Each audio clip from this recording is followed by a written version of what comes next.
ஸ்ரீ அங்காளி சக்தி பீடத்திற்கு உங்கள் அனைவரையும் நான் வரவேற்கிறேன். நாம் இந்த பதிவில் எதை பற்றி பார்க்க போகிறோம்னா, மதிமயக்கி வசிய குளித்தைலம். சரிங்களா? இந்த மதிமயக்கி வசிய குளித்தைலத்தை மற்றவங்க மேலே நாம் தடவுறது மூலமாக அந்த நொடியே அவங்க நமக்கு மதிமயங்கி வசியமாகி போவாங்க. அதாவது அவங்க புத்தி வேலை செய்யாமல் அரை தூக்கத்தில் இருந்தாங்க அப்படின்னா அவங்க எப்படி இருப்பாங்களோ அந்த சுயநலவை இழந்து நமக்கு வசியமாகி போவாங்க. இதற்கு தேவையான மூலிகைகள், அப்புறம் குளித்தலை எப்படி இறக்குறங்கிறத பார்ப்போம். மூலிகைன்னு பார்த்தீங்கன்னா முறைப்படி காப்பு கட்டி சாப நிவர்த்தி பண்ணி எடுத்துக்குங்க. இதுக்கு தேவையான மூலிகைன்னு பார்த்தீங்கன்னா சொல்லாமணக்கு, புல்லாமணக்கு, தொட்டால் வாடி, நின்னால் வாடி. சரிங்களா? இதை சம்மூலமாக எடுத்துக்குங்க. அதாவது சம்மூலம்னா முழு செடி, அதாவது செடியும் வேரோடு எடுத்துக்குங்க. சரிங்களா? இந்த மூலிகையோட ஒற்றுமை நீங்களே பாருங்கள். அதாவது இது ஒரே மூலிகை வர ஜோடியான மூலிகை. சரிங்களா? இப்போ உங்களுக்கு இந்த மூலிகை எப்படி வேலை செய்யுதுன்னு உங்களுக்கு புரியும். எப்படி வேலை செய்யுதுன்னு உங்களுக்கே புரிஞ்சிருக்கும். சரிங்களா? இந்த மூலிகை பார்த்திங்கன்னா வசியத்திற்கு ஆகர்ஷணம் பண்ணி வேலை செய்யும். சரிங்களா? இந்த குளித்தலை இறக்குறதுக்கு உகந்த நாள்னு பார்த்தீங்கன்னா பௌர்ணமியில் காலையில் வர பிரம்ம முகூர்த்தன வேலை. சரிங்களா? நாங்கள் இதை எப்படி இறக்குவோம் அப்படின்னா, பூமியில் குழி பறித்து அதில் தைலத்தை இறக்குவோம். நீங்கள் அப்போல்லாம் எதுவும் பண்ண வேண்டாம். சரிங்களா? அதாவது பெரிய பானை ஒன்று. சரிங்களா? அந்த பெரிய பானை இருக்குது அப்படின்னா அந்த பெரிய பானையோட 3 பங்கு அளவில் இருக்குது அப்படின்னா அதோட 1 பங்கு அளவில் இன்னொரு சின்ன பானை ஒன்று எடுத்துக்கோங்க. சரிங்களா? அதாவது 3 பங்கில் 1 பங்கு அளவாக இருக்கணும் அந்த சின்ன பானை. அப்புறம் என்ன பண்ணுறீங்க அப்படின்னா தைலம் இறங்குறதுக்கு ஒரு சட்டி ஒன்று எடுத்துக்கோங்க. இப்போ ஓரளவு சட்டி இருக்குது பார்த்தீங்களா, அந்த 1 பங்கான அளவு சட்டி இருக்குது பார்த்தீங்களா, அந்த சட்டிக்கு அடியில் கவனமாக ஆணியை வச்சு ஒரு 3 ஓட்டை போடுங்க. அந்த பானையில் ஓட்டை போட்ட பானையில் மூலிகைகளை எல்லாத்தையும் போடுங்க. போட்டதுக்கு அப்புறமேட்டு அந்த மூலிகைக்கு மேலே மல்லிகைப்பூ, புனுகு, கோரசனம் போடுங்க. போட்டு அந்த மூலிகை சட்டியோட வாய்ப்பகுதியை மூடாக்கு போட்டு சீலைமண் கொண்டு சுற்றுங்க.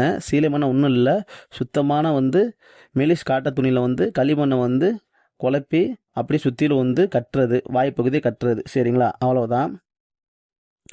அப்புறம் என்ன பண்ணீங்க அப்படின்னா பெரிய பானை இருக்குது பார்த்தீங்கன்னா, அந்த 3 பங்கால் உள்ள பெரிய பானை இருக்குது பார்த்தீங்களா, அந்த பானையில் அடிப்பகுதியில் சரிங்களா கொஞ்சம் மண்ணை கொட்டுங்க.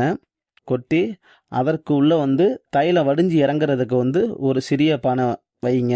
வச்சுட்டு அதற்கு மேலே நம்ம மூலிகை போட்ட பானையை வச்சு, சரிங்களா, அந்த கீழ் சட்டியும் மூலிகை பானையும் உட்கார இடத்துல சுற்றிலும் களிமண்ணை கொண்டு பூசுங்க.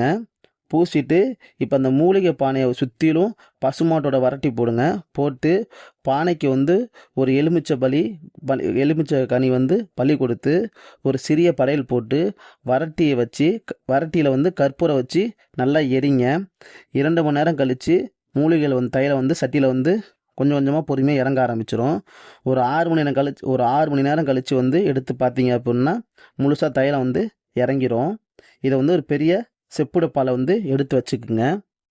அன்னைக்கு மாலை, சரிங்களா, பௌர்ணமி சாயந்தரம் 6 மணிக்கே பூஜை அறையில் ஒரு இலையை விரித்து பச்சரிசி பரப்பி பச்சரிசி மேலே இந்த குழி தைல டப்பா ஓப்பன் பண்ணி அந்த டப்பாவை ஓப்பன் பண்ணி வச்சுருங்க. வச்சுட்டு இந்த பூஜை பண்ணுறது ஒரு ஆணாக இருக்கும் பட்சத்தில், சரிங்களா, அவங்க வலது கை மோதிர விரலோட 3 சொட்டு ரத்தத்தை அந்த தைலத்துள்ள விடுங்க. இந்த பூஜை பண்ணுறது ஒரு பெண்ணாக இருக்கும் பட்சத்தில் அவங்களோட இடது கை மோதிர விரல் ஒரு 3 சொட்டு ரத்தத்தை அதில் விடுங்க.